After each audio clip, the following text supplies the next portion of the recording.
UPSC Indian information service পরীক্ষায় সফল হয়ে আইআইএস হওয়ার সুযোগ হলো মালদহের প্রত্যন্ত গ্রামের ছেলে অভিজিৎ চৌধুরীর।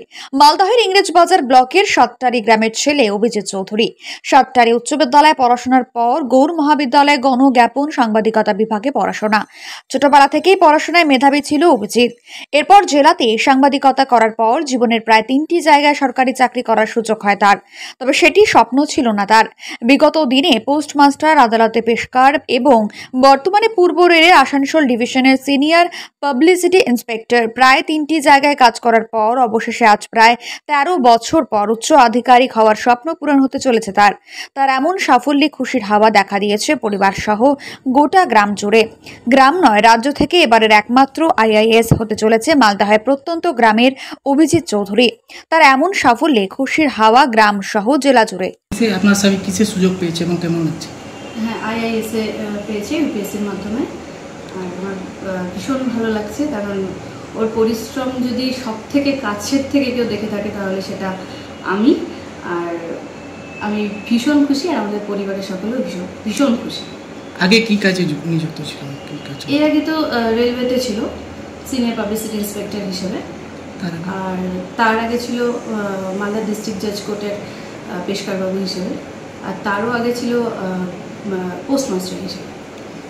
কোথায় পড়াশোনা হয়েছে তার, কিভাবে?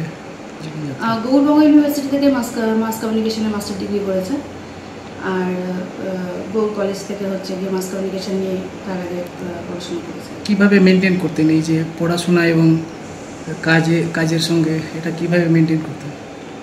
আমার মনে হয় যে কোনো নির্দিষ্ট লক্ষ্যে পৌঁছানোর জন্য অধ্যাবসায়টা ভীষণভাবে প্রয়োজন। আর অভিজিতের সেটা ভীষণ ছিল, অদম্য ইচ্ছাশক্তি ওকে আজকে সাফল্যতা এনে দিয়েছে। কেমন লাগছে পরিবারের সদস্য হিসেবে? আমি ভীষণ গর্বিত, আপ্লুত, আর এই অনুভূতি ভাষায় ব্যক্ত করতে পারছি না। আপনার নাম? অঙ্কিতা মজুমদার।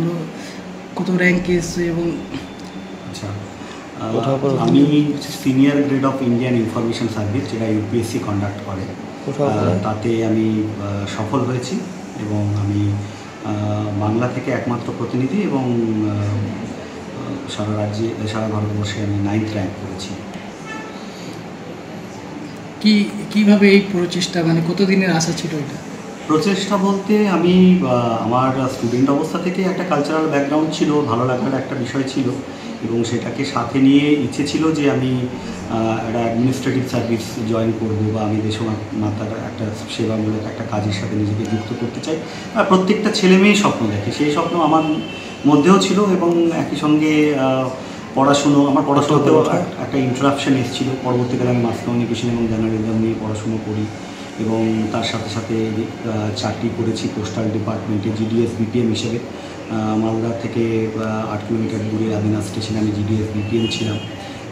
কাজ করেছি আমি মালদা জেলা আদালতে 9 বছর কাজ করেছি। তারপরে এই মুহূর্তে ইস্টার্ন রেলে আমি চাকরি করছি পাবলিক রিলেশনস ডিপার্টমেন্টে অ্যাজ সিনিয়র পাবলিসিটি ইন্সপেক্টর।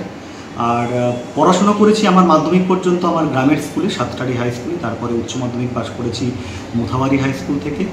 মাস কমিউনিকেশন এবং জার্নালিজম পড়াশোনা করেছি, মানে গ্র্যাজুয়েশন স্তরে করেছি গৌড় মহাবিদ্যালয়, এবং এমএ পাস করেছি আমি গৌড়বঙ্গ ইউনিভার্সিটি থেকে।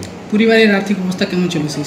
দেখুন, পরিবারের আর্থিক অবস্থা বলতে একটা মধ্যবিত্ত পরিবার, সাধারণ মধ্যবিত্ত পরিবার যেরকম হয় ঠিক সেরকমই। তবে একটা বিষয় না বলে না, যে পরিবারে মানে বা অনেক বেশি সংখ্যক সদস্য হলে মধ্যবিত্ত পরিবারে পড়াশুনো থেকে শুরু করে সমস্ত কিছুতেই মানে বাজেটের ওপর একটা প্রেশার পড়ে, অর্থনৈতিকভাবে একটা প্রেশার পড়ে। সেই প্রেশার আমাকেও সম্মুখীন হতে হয়েছিল। পরবর্তীকালে যখন আমি আমার নিজের পড়াশুনো খরচ বা অন্যান্য খরচগুলো আমি নিজেই মানে যখন আর্নিং শুরু হয়, আমার সাংবাদিকতা শুরু হয়, আমি একটা সময় সাংবাদিকতা করেছি, বিভিন্ন সংবাদ মাধ্যমে কাজ করেছি, লোকাল এবং বিভিন্ন স্যাটেলাইট চ্যানেলে কাজ করেছি।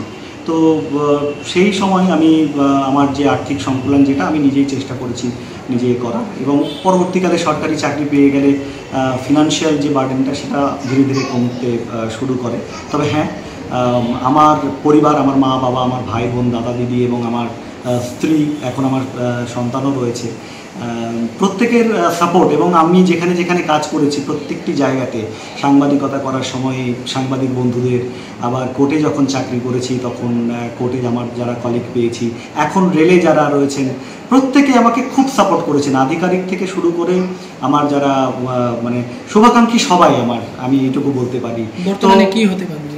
আমি এই মুহূর্তে যেহেতু এই ইউপিএসসি ইন্ডিয়ান ইনফরমেশন সার্ভিসের এই ডিরেক্ট রিক্রুটমেন্ট যেটি রয়েছে সিনিয়র গ্রেড, এতে আমি ইনফরমেশন অ্যান্ড ব্রডকাস্টিং ডিপার্টমেন্টে আইআইএস অফিসার হিসেবে জয়েন করব এবং ভারত সরকারের হয়ে যে বিভিন্ন বিষয়ে ইনফরমেশনগুলো, সরকারি ইনফরমেশন, সেই ইনফরমেশন প্রান্তিক স্তরে এবং সাধারণের কাছে পৌঁছে দেওয়ার যে গুরুত্বপূর্ণ কাজ, আপনারা সকলে জানেন যে সরকারি ইনফরমেশন খুব সেন্সিটিভ হয়, তো সেখানে সেই বিষয়টি, সেই গুরুত্বপূর্ণ দায়িত্ব সরকারের যে কোনো বিষয়কে আমি সাধারণ মানুষের কাছে পৌঁছে দিতে পারবো একজন আধিকারিক হিসেবে, এটা আমার কাছে খুব আনন্দের বিষয়। কেমন লাগছে?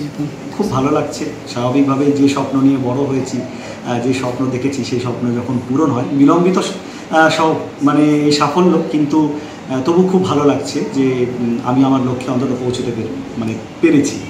আপনার নাম? আমার নাম অভিজিৎ চৌধুরী।